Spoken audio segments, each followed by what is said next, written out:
Welcome.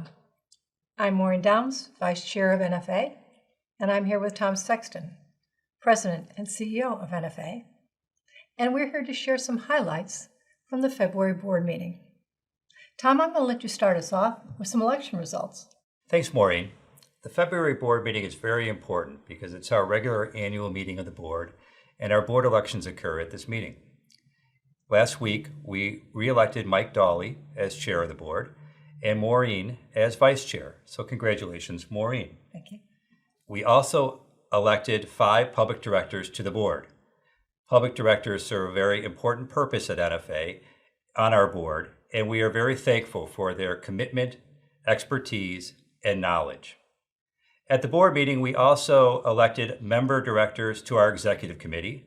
Individuals who serve on our board, executive committee, and all our various committees are available on our website. I'll turn it back over to Maureen now to talk about SWAP's proficiency. Thanks, Tom. As we've discussed in recent videos, NFA is developing proficiency requirements for SWAP's APs. The board has approved rule changes and an interpretive notice to implement these requirements. They address the form of the program, individuals affected, and the rollout. All have been reviewed by NFA's advisory committees and relevant trade associations. They've now been submitted to the CFTC for final approval. You can see NFA's submission letter on its website.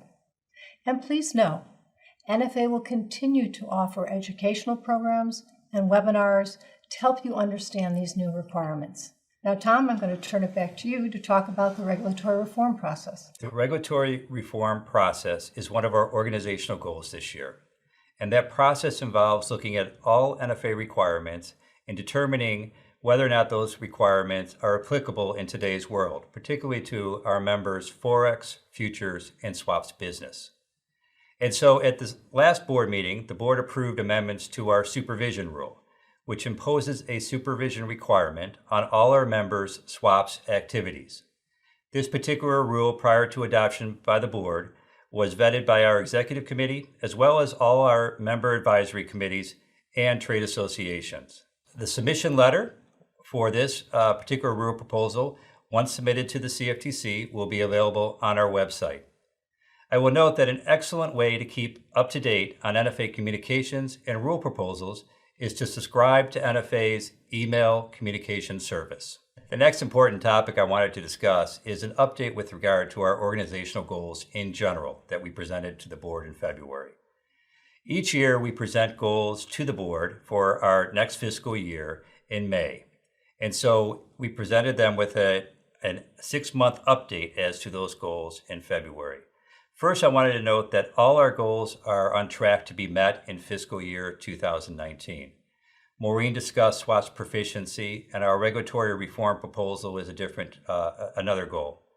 A couple of other goals that we discussed with the board and updated them on are our enhanced cybersecurity protections, our system modernizations, our education and outreach, and changes that we have made to our SWAP's examination and risk profiling system. We will update the board once again in August with regard to these particular goals and our completion of these goals. And before we do that, since we start a new fiscal year on July 1st, in May of this year, we will present the board with our goals for fiscal year 20. I'd like to turn it back over to Maureen now. Well, that wraps it up for today. We'll be back in May with highlights from the May board meeting. Until then, I'm Maureen Downs with Tom Sexton. Thanks for watching.